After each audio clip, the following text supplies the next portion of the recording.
start the presentation. Hopefully this is coming up full screen for everybody. I can't see any chats or any people on here. So if you have a question, we can leave that to later, Ellie, if you want. I'm happy with that, or you can just shout out, unmute yourself and shout out, or someone can maybe Wayne, if there's any questions in there that you think are appropriate in the chat to shout out, you could talk with people. Okay, I can chat for you if you like then, because it's I'm more than happy for this to be quite a kind of casual chat. If people do want to pitch in and ask questions, go for it, or if you want to hold your questions to the end, that's entirely up to you. I'm not too fussed. So yeah, I'm Dr. Ellie Sansom, and I've kind of used this still being able to use this to just look up, which I used at ASRC last year, and I direct the Global Fireball Observatory, and I am funded by the International Centre for Radio Astronomy Research here in Perth. And so I guess I want to take this back quite a long way. I'm talking about what is so planetary defense, I guess. It does incorporate kind of some of the space situational awareness, but of natural objects and space weather, as well as just those pesky satellites that orbit the Earth. And in the very early solar system, we have lots of different chemistries kind of floating around, and different sized objects accreting into planets. But not all of them made it into planets, and I highly recommend to go and have a Google of this beautiful schematic that has been done just by a graphic designer on basically where all the asteroids are in our solar system. It's on a logarithmic scale, so we have kind of Mars in here, Jupiter out here with the main asteroid belt in the middle, and different kind of families in different colors, and then we have the some of the trans-Neptunian objects further out here. These are just the ones that we really know about. And although the majority of them you can see are in the main asteroid belt, near-Earth objects obviously are coming into our inner solar system. Now we know where most of the big ones are. So everything that's over 10 kilometers, we know 100% of those. Around a kilometer, I think we're up to about 98% now. These are on the right-hand side. Obviously, it's quite old, from 2017. The one on the left was actually part of the DART mission press release, which has been quite useful to show that even in the last couple of years we've upped this quite a bit. But the smaller objects, 4 meters, it's less than 0.1%, which okay, all right, well, they're not particularly hazardous if we're looking at on the right hand side plot here, but there is this there's still quite a bit in the residual risk zone. So residual risk is where we don't really know much about those objects, but they can still cause quite a lot of damage. So we're not talking about continental global civilization ending events. We're talking about things like the Chelyabinsk event in 2013 over Russia, that the big airburst that we had there, shattered windows, caused quite millions of dollars worth of damage. And I think there's still around 1,600 people got injured from that glass and from the shockwave that was going on there. So that was a 17-meter diameter object. So we're talking still in the 0.3-ish% of knowing where those objects come from. And the US this year has really kind of knuckled down on that and pointed this out, and they've released a national preparedness strategy for near-Earth object hazards and planetary defense. So and both NASA and the European Space Agency, in response, this is actually the United States government, the White House has released this, but then obviously NASA and the European Space Agency are responding to this with planetary defense strategies and action plans for the next decade. And something I'd really like to see more recognition for is, I think globally, we're quite well known for what we do here in Australia, especially with the Global Fireball Observatory. But Australia itself doesn't necessarily recognise how much we feed into that or have that potential. And the Desert Fireball Network and GFO is one of the best facilities in the world to address some of their main goals, actually. So here, this is their goal number 1, is characterization capabilities for asteroids and near-Earth objects, and the other one is looking at improving the near-Earth object modeling, its prediction, and things about that. So I think we have a huge potential here in Australia to feed into this global effort. So there's two kind of main parts in that. One of them is that asteroid characterization. And what does that really mean? It means looking at the composition of the asteroids. So what are they made of, but also their dynamics. So where are they coming from? What do their orbital properties look like? But then what are their physical properties, such as their strengths? And we can do this, do quite a bit of this from ground-based and space-based optical, infrared, and radar facilities. And we can get an general idea of these large asteroid compositions just from ground-based surveys. And this is mostly showing you here in the main belt. This is in semi-major axis down the bottom. So we've got the inner, middle, outer, and towards Jupiter family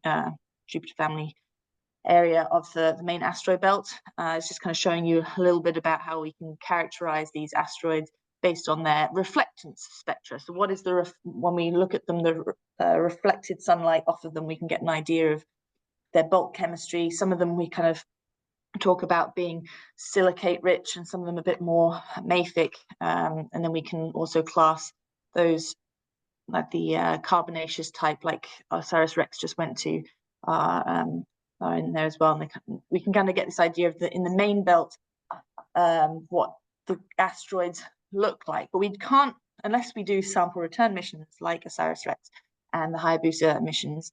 We don't actually have any physical samples, and it's really useful to know, I guess, just from the asteroid spectra, how to inform models of solar system formation. So this is just kind of a little schematic that's saying at the beginning we kind of assumed everything was a nice gradient with certain kind of more rocky things in the inner solar system, with more icy things in the outer solar system, much more ices in the outer side, more pristine and less heated further out. And then theoretically, there's all these different models that happen with planetary migration to show how mixing might have happened. So if we can start understanding these asteroid geochemistries, we can get a little bit more of an understanding on those ones. Now, we can also get direct samples of these from meteorites. There's about 70,000 collections of meteorites around that have been picked up around the world. But again, we've lost that spatial context of where they actually came from in the main belt. Trying to match them to parent bodies was a little bit, I'll get into it a little bit more, this misunderstanding.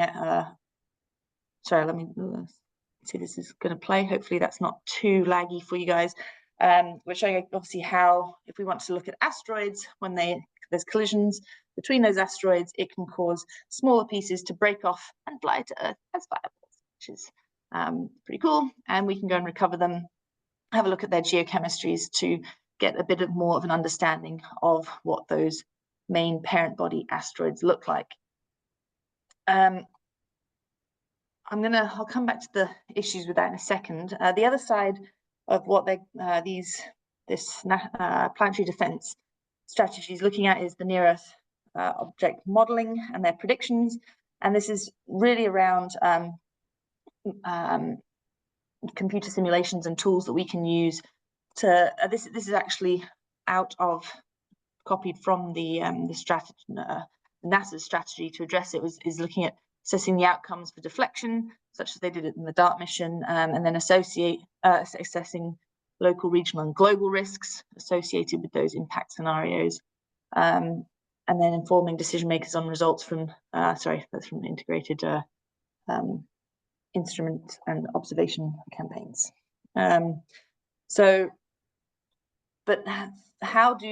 This is basically saying, how do they disrupt? So can we look at fragmentation models of meteoroids coming through the atmosphere? And then what is the actual damage from an airburst or an impact?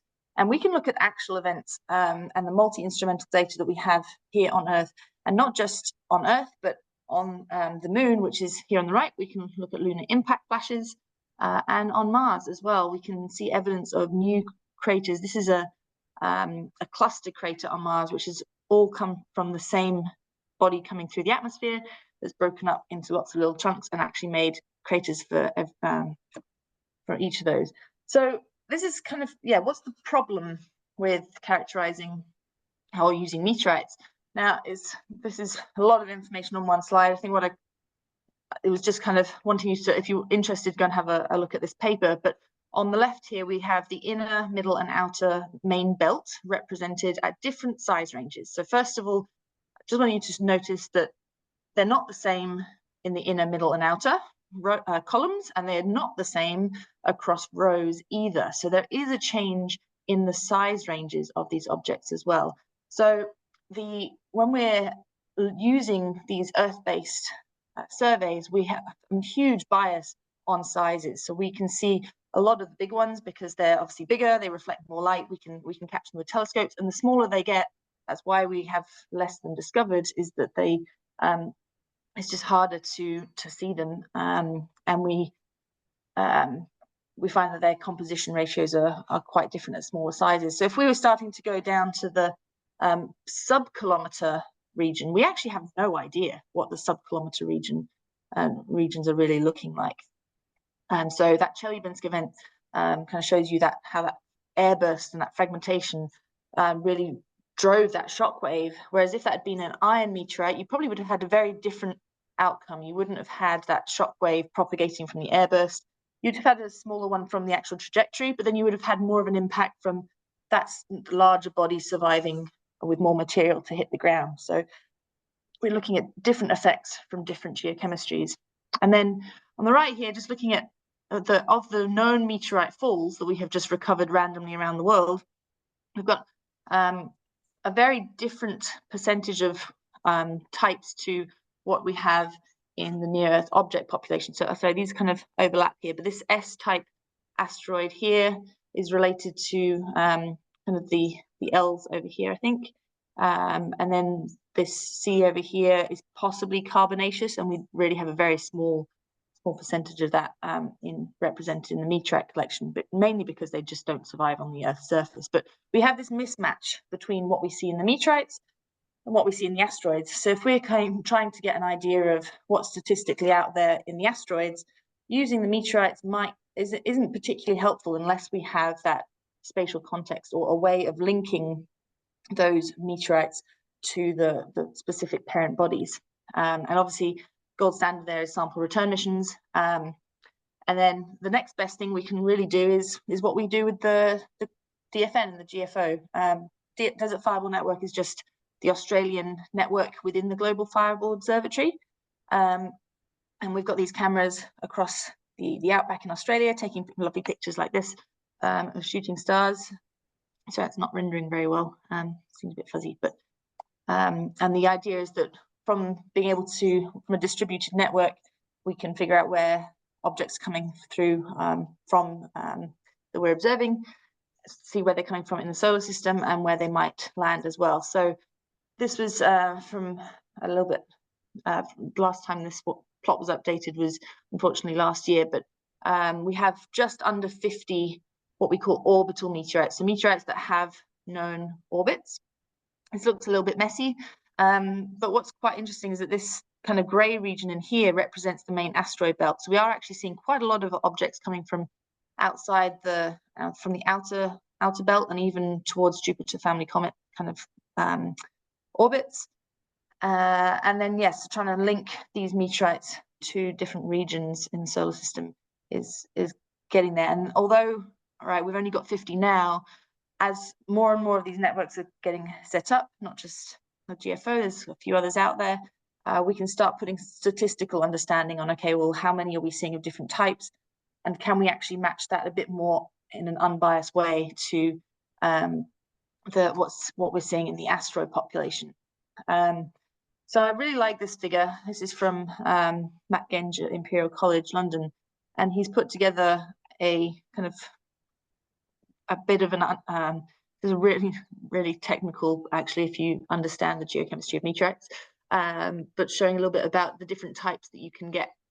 And all of these are different achondrites, and all of the crosses are ones that we have orbital meteorites for. So we don't have any other. There's a one now that came through about a month ago, is an iron meteorite that has quite I think it still has quite a large uncertainty in its orbit. We have one iron, pretty much no stony ions, nothing really primitive. We don't obviously have any of these rarer samples from the Mars or anything like that. There's still quite a lot of the ordinary chondrites that we're missing different types for. So these ones with the crosses are just the ones we have some orbits for. And the more we get, the more we can do that statistical approach. And this is kind of just a nice little plot showing how we've got the different diameters of rocks actually have different sensing abilities from Earth, from space. And in that residual risk zone, the best ones we really have are these fireball networks and meteor networks on Earth anyway. And then how lunar impact flashes can also help us inform that kind of Earth-Moon environment, at least. So that's pretty cool. And I guess coming back to just a little bit between orbital meteorites versus sample return is that with sample return, you kind of know the origin. You know the parent asteroid, obviously, that sample was brought from. We know that OSIRIS-REx brought samples back from asteroid Bennu, and that Hayabusa 2 brought them back from asteroid Ryugu. But they were still near Earth objects, which means they're already on a highly evolved orbit. It's already come from the main belt, and it's much closer to Earth. So that has actually we don't know where in the main belt that might have originated from. So there is still a little bit of a it's still not absolutely perfect. It's definitely very, very good, and we can start doing obviously orbital histories on those parent bodies that we know. Orbital meteorites, yeah, it's pretty much a bit more of an educated guess. Again, we've just got lots of models involved in which resonance might have kicked different asteroids or samples out or towards the Earth. But the thing is with the sample returns, unfortunately, obviously they're very, very expensive. So we can't get very many of them. So we're not sampling very many parent bodies. But you do have very pristine samples that have well, in the case of the Hayabusa, not ever touched the Earth's atmosphere. OSIRIS-REx has barely touched Earth's atmosphere. But then obviously orbital meteorites, the contamination really varies on how quickly you can pick it up. But the cost is much more attainable to get many, many more samples. So the idea is actually if we went further into trying to collect more orbital meteorites, we'd start building up the statistics and get a better idea of where these things are coming from at a much larger scale, and help to really inform a bit more of that understanding of the larger asteroid population. So this is where the Global Fireball Observatory currently runs. We've got the DFN network here in Australia, and then we have a few other networks around the world, which are all really starting to kick off, which is fantastic. So we're not just sampling, we're sampling at across latitudes and across longitudes, which is pretty interesting as well, is to understand that any latitude or longitude dependence across Earth as well, which is pretty cool. And this is we have around 2,000 orbits for fireballs. Now these are the larger ones, the ones that are capable of dropping meteorites. If you turn this into meteors, there should be thousands a night, but in terms of fireballs, we probably see about two to three across the entire GFO every night. And yeah, so we're, oops, I need to click back there. We've got 14, I think, on there. I think there's one that's still kind of can't be said yet, and there was one that we had a press release about last week from Oman, which was really cool, and it was actually the smallest piece was 8 grams, so that's the smallest orbital meteorite, or actually ever recovered, which is pretty awesome that they managed to find something that was 8 grams. It's about this big.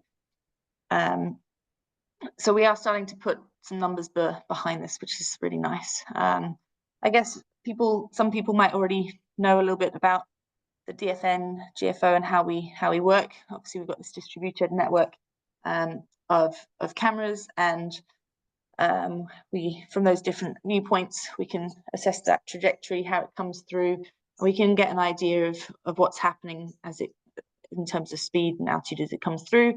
But something else that we can really look into is how they, sorry, I'm jumping ahead of myself here. So yeah, we can then model how they might fall to the ground based on winds, and then go and recover the meteorites. And we're hoping also to help us with the numbers problem is we've started using drones in our search and recovery efforts.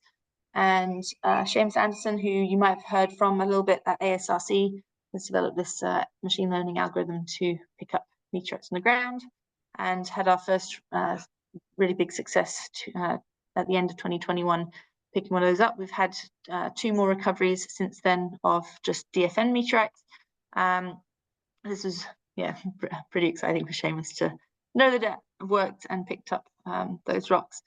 So so what's next for us is really looking at hoping that drone will help us solve the problem of picking up all of these falls that we've seen across Australia, where we're basically just lacking manpower to go and search. Something else that is quite interesting is looking at the spectra of these fireballs. So this is a fantastic image from one of our colleagues in Czech Republic who have started looking at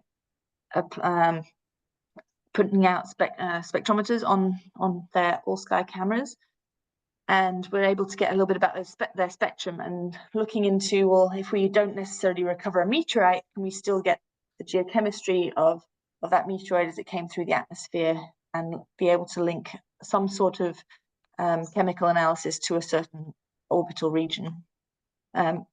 I thought I had and so we've actually been doing this. Hadrian, as part of the DFN, has partnered up with some colleagues in Slovakia, and in the last 2 weeks have just been putting 6 or 8 of them out in the Nullarbor. So hopefully we'll have some of these for Australian and Southern Hemisphere fireballs too, which will be really exciting.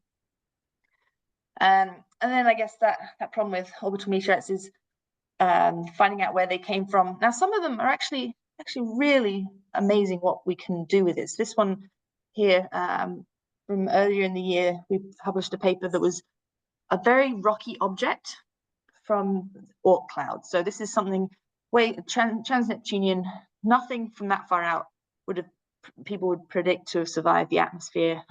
It didn't survive the atmosphere, but it punched much lower than anything icy would have. So this is a much more rocky object. And then the idea is that actually some of our understanding of what's on traditional orbits isn't really what we think. So trying to reassess that as well. So that in the main belt, there's a Jupiter family comet orbits are ones which go quite far out and close to Jupiter. They're called Jupiter family comet because they're usually associated with cometary material, but we're actually looking at in the size ranges that we're seeing in this larger size range, about 94% of that is actually stuff that's come from the main asteroid belt, had an interaction with some of the inner planets, and then got flung out on a Jupiter family comet-like orbit. So obviously in the smaller millimeter size ranges, we're still looking at mostly cometary dust and debris, but in the larger sizes, we're actually looking more at asteroidal material. And being able to trying to work out which maybe resonance in the main belt could have kicked that material inwards is the best we can really do to trying to find where these objects might have come from, or the parent body. Now, for some of them, it's actually really quite good. So this one down at the bottom, we're very confident that it comes from Hungaria or Nu-6 resonance, so in a main belt. But some of them are a bit rubbish. So Sutter's Mill wasn't particularly well observed. It was actually a daytime fireball. Trying to figure out which it has quite a high percentage of coming from a few different regions, and not just inner versus outer. There's a bit of a mix in there as well. So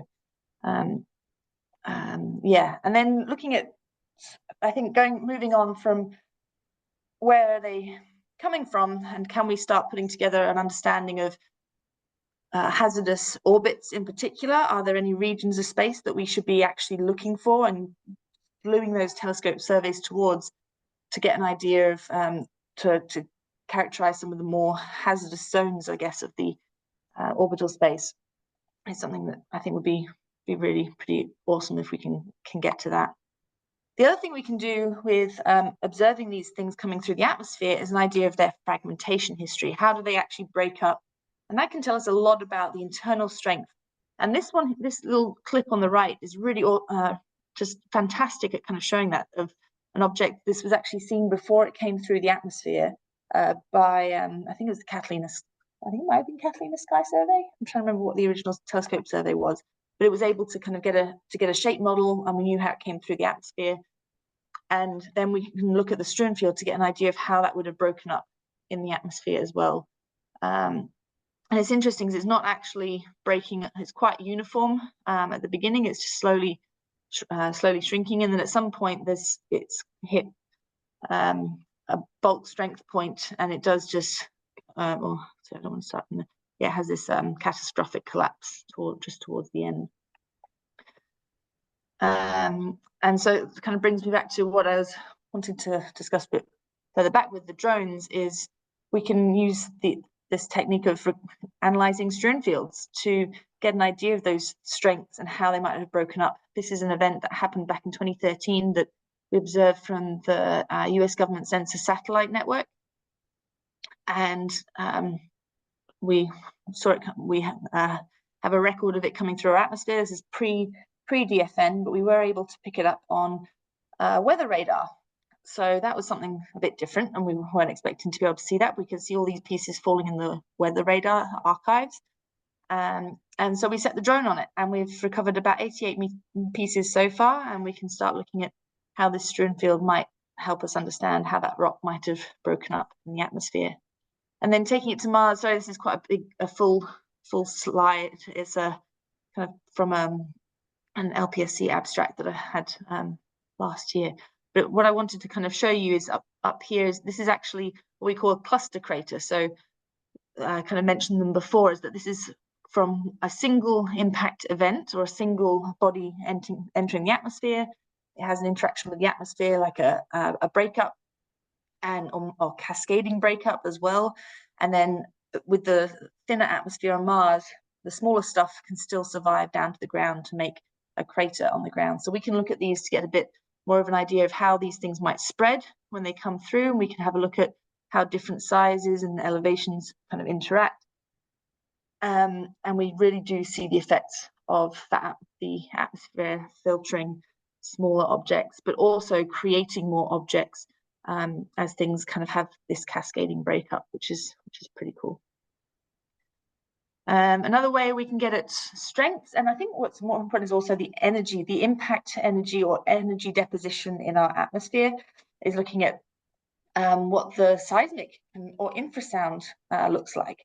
So seismic is actually the instruments on the ground that we usually use for earthquakes, and infrasound is just really low frequency sound, and they're basically specialized microphones that we can put out on the ground as well, and we can hear and feel that shock wave as it comes through the atmosphere, and we can start to try and maybe link that to different parts. This is on the left is an example of a light curve from a fireball, and we can see that there's different peaks where different fragmentation events might have happened, and then if we actually process this data on the right, we might, there we go, we can see signals of different multiple kind of events there.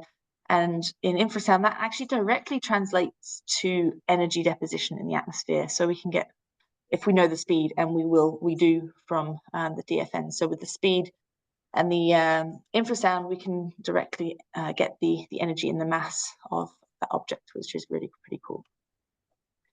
And I don't think you guys are probably going to be able to hear this over.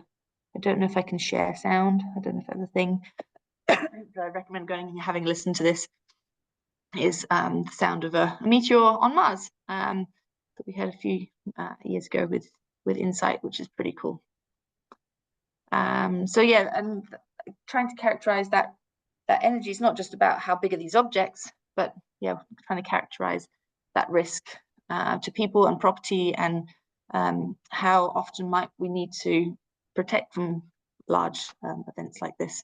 And in Perth, anyway, we've been having a play around with a trial infrasound network, and we're looking to maybe put some of them co-locate them with some of the other DFN cameras, so we can actually triangulate these fireballs coming through and get an idea of their energy as they're coming down as well.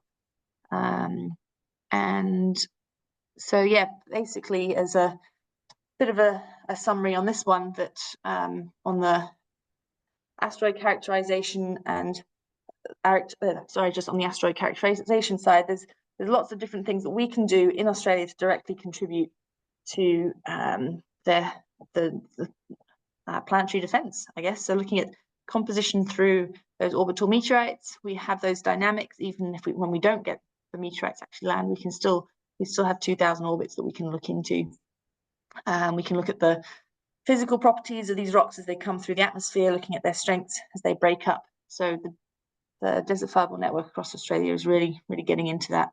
And then just a really quick one on, I know you've probably heard me talking enough, is just how we can also use this to feed into near-Earth object modeling and predictions as well. So a big one is how often are they going to hit as well? So that Chelyabinsk event in over Russia is nominally a 1 in 50 years, 1 in 50. But the uncertainty in that is somewhere between 15 and 500. So that's still quite a long time period difference. And it all comes down to the fact that a lot of it is done based on this model in 2018, which is an absolutely fantastic near-Earth object model for larger objects. So it's based on the actual known asteroid population. But it can't go, we can interpolate further down. We can get an idea further down of where each color basically is representing a resonance in the asteroid belt and a delivery mechanism for feeding near-Earth objects into, I guess, Earth, into hazardous material near Earth and Earth's orbit. But in this residual zone, we still have, we can just, I guess, extrapolate, I should say, not interpolate. We can extrapolate.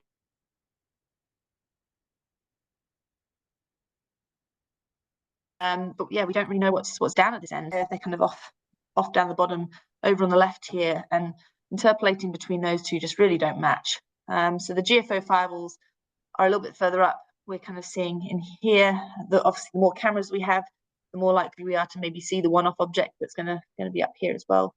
But now from that we can do interpolation rather than just mere extrapolation, and hopefully get a better idea of what's going on in the middle here. And at the moment, what we're seeing is that the predicted models down here, based on the 2018 one, just aren't matching our observations at all. So I'm hoping that we can use our own observations to update the models in that low mass range.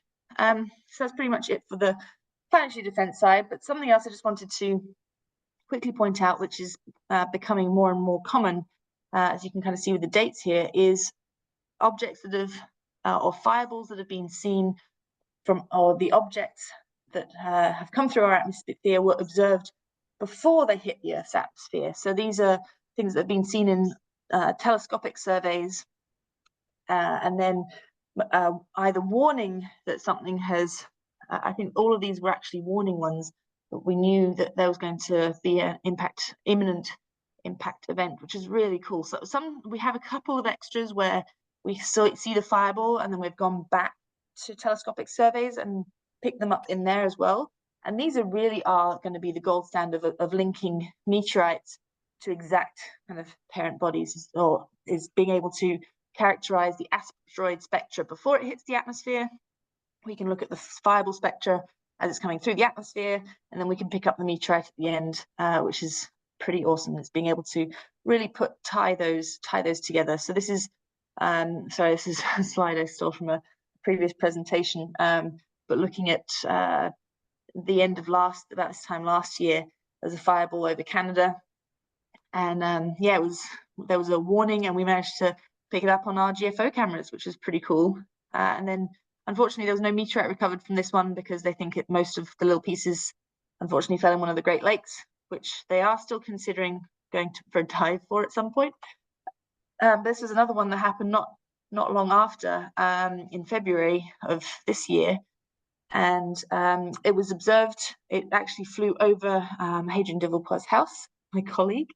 So his parents went out and set up a camera, and we were trying to get them to point it in the right direction. We've got a video of Hadrien counting it down of when it was going to arrive, with them pointing a camera, which is pretty cool. And they have recovered the meteorite from this one, which is pretty cool. And here down in Australia, we're going to play, I think, be able to learn a huge amount from what we're going to see from the Vera Rubin Observatory LSST survey, which will be in, it's being built in Chile and should see first light around this time next year.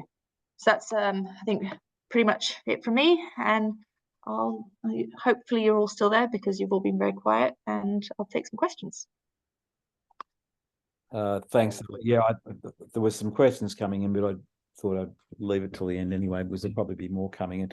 Alan's got a question originally. What prompted your interest in, I think, studying this? So he's going back to the very beginning, but Alan likes asking those types of questions, don't you? In planetary defense, or in the Desert Fireball Network, or meteorites? Because they're just in tracking these rocks, I suppose, is probably yeah. I think I started off. I came to Australia because Phil Bland was setting up the Desert Fireball Network. I came over as a geoscientist that was imminently going to go off to do oil exploration in the North Sea, and I thought, well, Australia sounds nicer for now. Let me go and do a PhD down there. I love astronomy, and so that's how I kind of ended up down here in Australia. And we've been looking at these objects. We've put a lot of effort into building the Desert Fireball Network, and then got really excited about being able to share this around with the world, with partners around the world, with the GFO. And we're now just starting to get the statistics and the behind all the statistically significant sample sizes. That's the way I should say that. We're just starting to get the statistically significant sample sizes to really start addressing those questions, those interesting questions we had at the beginning, but weren't sure if we'd really ever get to. So I'm really excited that we're finally getting there. Super, thank you. Yeah, so I think somebody you were also asking about the OSIRIS-REx recovery, I think, wasn't it? Yeah. I'm not too sure, but I know from some of my colleagues that they've said that the sample capsule actually had vented to the atmosphere when it came through. It's designed to do that, and that it was unfortunate. I think the capsule was actually based on the one that came back from Stardust Genesis, which was labeled as a rubbish tool. Don't ever use this again. So I'm not quite sure if they did make alterations to that to kind of protect the sample a bit more for OSIRIS-REx.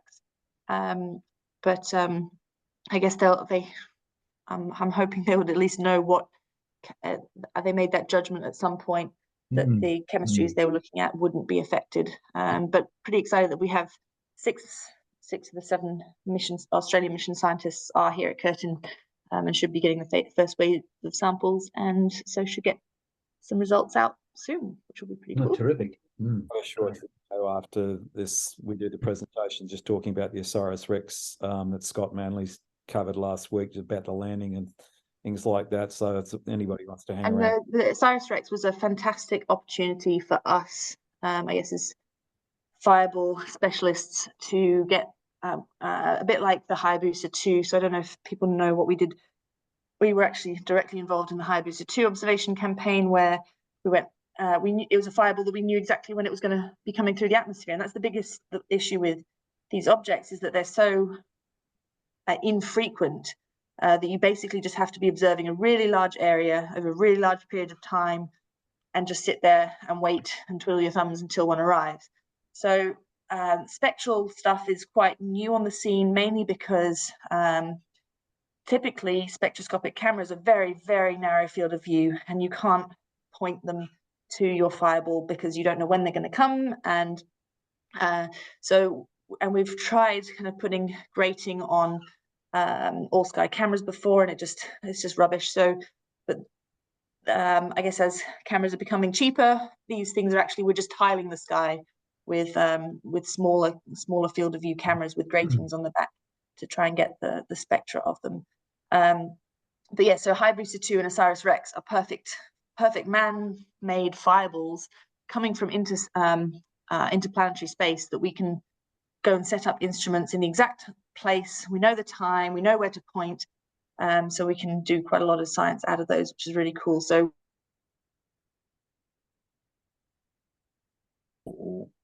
a bunch of teams out for OSIRIS-REx that were reading through, and what our team did, shockwave from above as well, which is going to be pretty cool. And there was a team from the University of Southern Queensland who went out and actually joined the NASA team with spectrometers as well to really dig into it. So that was pretty cool. Anne's got a question. Is the Fireballs in the Sky app now obsolete, or is it still in use? It's very interesting you asked that, because I got access to the code for it finally after about 6 years last week. Yeah. So we are actually looking to try and get that up and running again. Oh, that would be wonderful, because I recorded several sightings with it and found it, even if it's not useful for you guys finding it because it went into the ocean or burned up before it hit the ground, it was still interesting. There was a few times that actually our triggering of an event failed, and we would see it as a user would have recorded it. We're like, oh no, our cameras didn't see anything. Let's say no. Oh wait, actually no, we did see something. It just didn't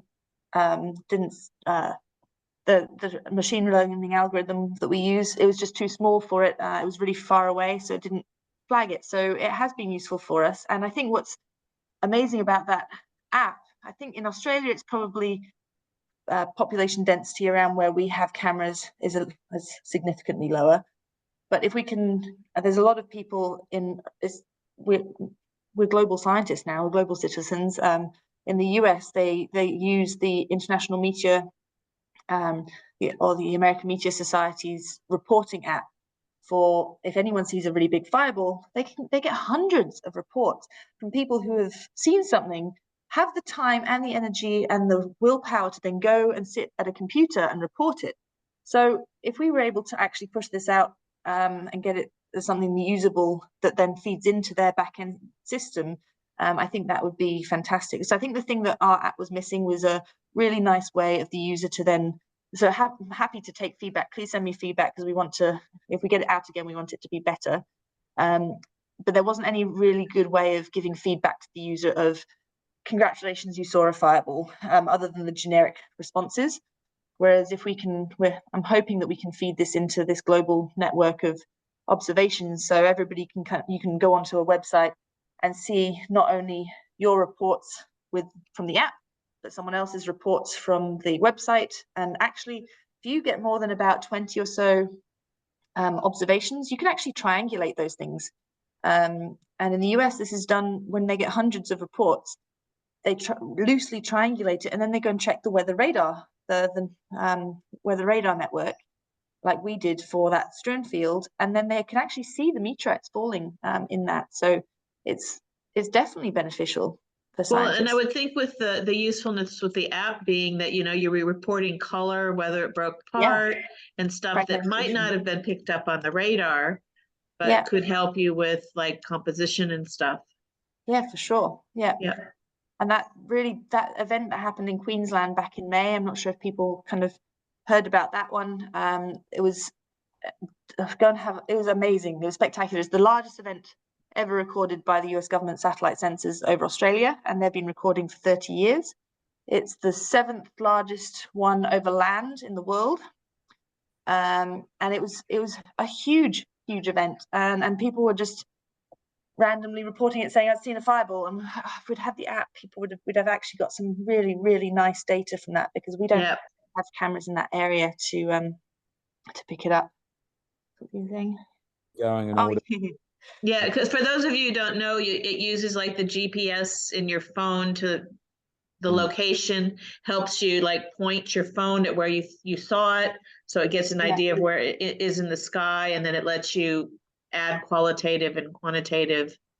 Yeah, it's much more detail. reliable than someone doing it after the fact on the computer. Yeah, Exactly. And I'm guessing that's your question there, Eva, about the radar stuff. I think that's interesting. I know Hadrian's done some stuff with the MWA on looking at and seeing if we can look at events that we've seen both with the DFN and with the MWA, the Merchant Wide Field Array Radio Telescope. But they were looking more at meteors and much smaller things. We actually struggled to find much crossover at the time, but I think that's definitely something that we're wanting to dive into more. So we kind of became ICRA affiliated at the beginning of this year, and we've been discussing lots of different collaborative opportunities, and that's definitely something we'll be looking into. Thank you. So Alan's got a question on the Bennu sample, quite loosely bound. This would lessen impact risk of this type of asteroid. So okay, that's the Bennu sample. And just a bit of a fluffy ball, wasn't it? Really. I think so. Yeah. But it's interesting. The Bennu still had, I think it's something like a 0.1% chance of an Earth impact in 300 years' time or something. But yeah. Okay. But what is the order error of prediction for these types of events? Well, that's me, Eleanor. I'm a lay person amongst these illustrious people, so excuse me, but the order of error basically for predictions. I remember I must be about 20, 25, 30 years ago, there was some asteroid predicted to impact Earth about 2026. And it didn't happen. And I was curious, maybe that's Apophis. I think Apophis is predicted to come pretty close. It's very close, yeah. And would they change the time? Like, how does that sort of work? I think it depends in terms of so error and predictions of imminent impact, if that's what you're kind of looking at. I think it depends on how big the object is and how well they can keep track of it, I guess. So larger ones like maybe Apophis, obviously we've kind of you see that over the years, and you can get a better understanding of once you know where it is, and you can kind of start to keep track of it. I think the harder ones are the ones that we've seen to come in as fireballs and recovered as meteorites. It's quite interesting that we're still on that size range, which is kind of meter to 2 meter size range. We're within hours of being it's seen a couple of hours before it impacts. So they're obviously the error on those. The one that I said went over my colleague Hadrian's parents' house in France. It was within a second of their predictions. But obviously, if that's something a little bit larger, and you have 15 hours to evacuate a city or let people know to board up their windows, it's I guess every hour counts, but still probably not very great. narrow. Very narrow. Only a few hours. My goodness. And what is what's happening with Apophis actually now? They're just watching, I guess. That's the idea. There's quite a few missions out there. Actually, interestingly, that's what OSIRIS-REx's new mission is now. OSIRIS-APEX. The spacecraft itself dropped the sample capsule to Earth, and the spacecraft itself is going to go and do a flyby of Apophis when it comes by. So we're at T-minus in April next year. We're, I think, T-minus 5 years. So still quite a long way off, but people are definitely planning different things. There is an absolute no on touching it, because obviously we don't want to turn something that's definitely not an near Earth definitely not an impact risk into a future impact risk. So a lot of it is just going to be characterization and learning a lot more about these objects. Thank you. You've got some more comments on the orbits there, I think you put in the chat, have you? Yes, I mean, Ellie, you can read what I wrote there, but I guess I was struck by your plot showing the various orbits of the ones that you've detected, and I guess I was surprised that there were so few that seemed to be coming from well outside of the asteroid belt, and I guess so. I guess I was surprised at that, and I think you were too, although I think your interpretation now is the one that you were mentioning, that it is interactions inside the asteroid belt. If you're talking about the plot that I said with orbital meteorites, was that the one that you were thinking of? I think so. It's the one with about 50 orbits on it. Yeah, so that's actually the known population of orbital meteorites. So those that we have orbits for and we have collected meteorites for. We have, should have actually probably shown it, a plot of the Desert Fireball Network and Global Fireball Observatory orbits, where we have 2,000 of them, and they come from all over the place. They come from much further out as well. But they don't necessarily survive.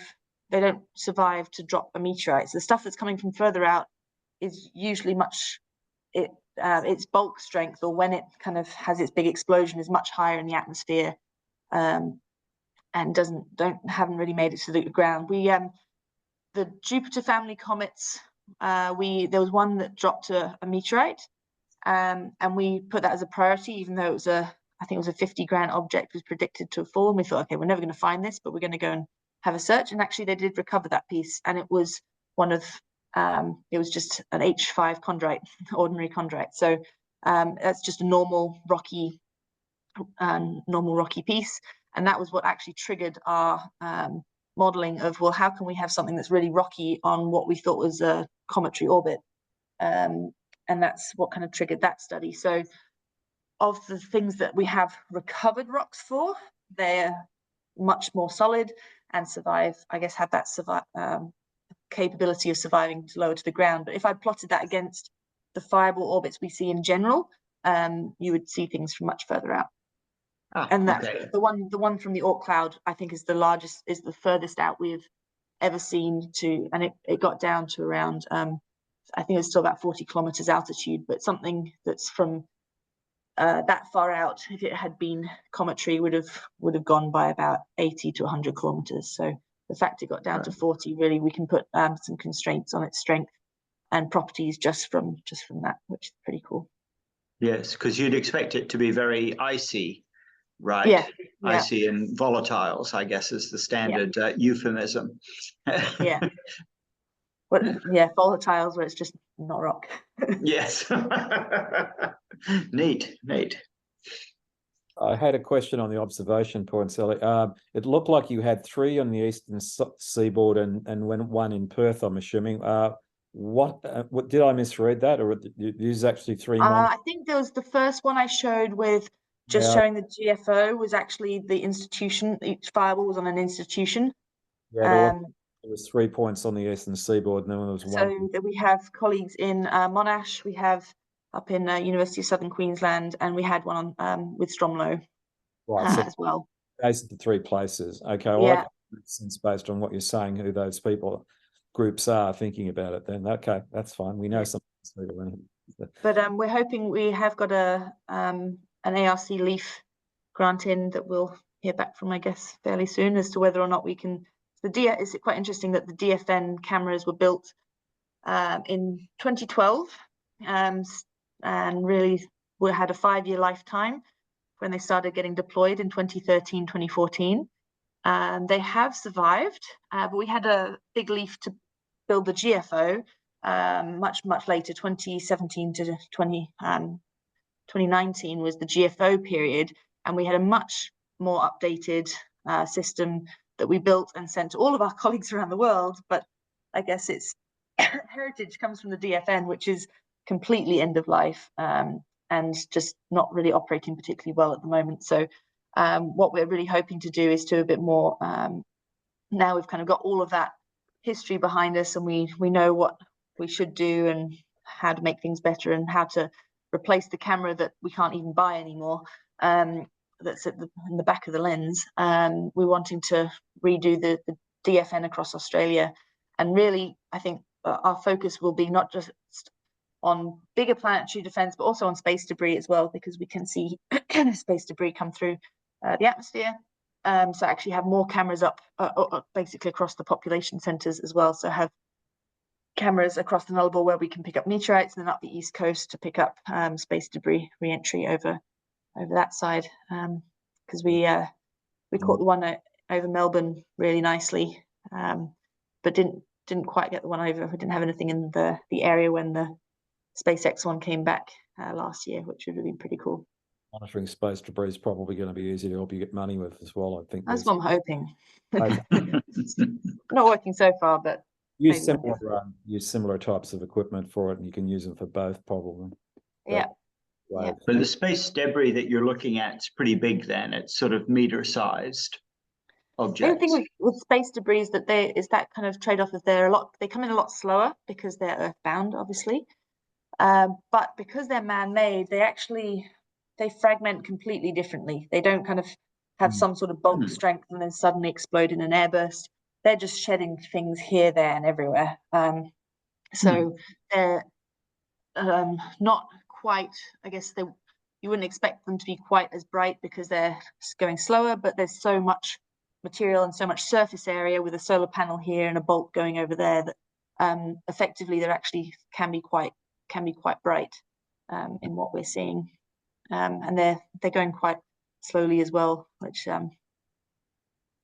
It's good from the point of view of longer. signal to noise and identifying where it is and so on. Yes, neat. So Alan's got a question on government interest and support. Well, that's always a pointed question, isn't it? Interest, very interested, very interested. Any point of actually getting support? Yeah, well, we need to find a stream that you fit into. We don't fit in any normal categories. So we have had a few really small contracts with the Australian Space Agency to look into these space debris events. But like small as in it's basically not paid. Well, don't forget to throw in that buzzword of the day, resilience. Love it. Yes, it's true. Well, Ellie, if you get your app going again, you've got a bunch of eager beta testers probably, and Awesome. and I would love to, because I think, it's just one of those things, you've always got it on you, and if you're out for a walk at night, you can be part of it. Easy. I guess question for the people who have used it is, did you use the meteor shower predictor part of it at all? No, we just happened to be out walking it. We walk our dog at night a lot, and we were, or if you're out observing as an astronomer, you're kind of out there already. But I don't know that the app doesn't work for me anymore. It stopped working a while ago.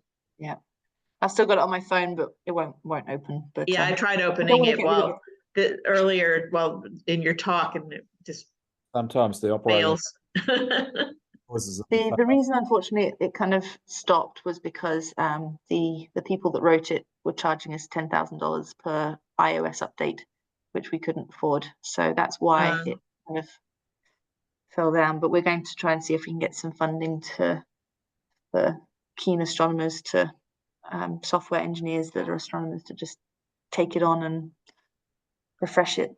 So basically all you should be needing to do is when the iOS is updated, it should be to rebuild the app.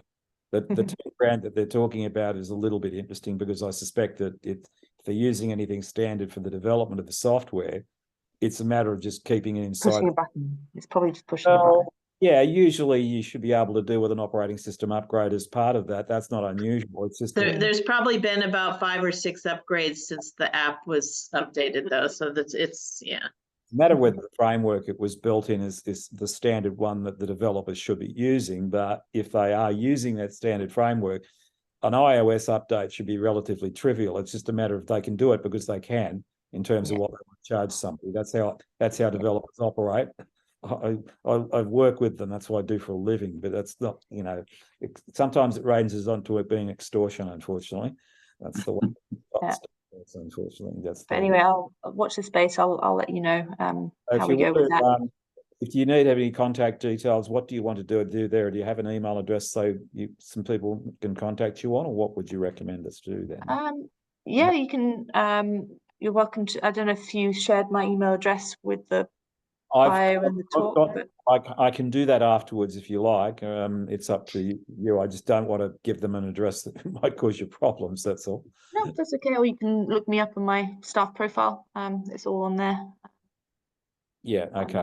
That's over at Curtin Uni. In other words, it's the standard one we can contact you on. Yeah. Okay. And I'll be answering that until I go on mat leave at the end of the month, and then back in March. So Be mindful, if I even if I send the details out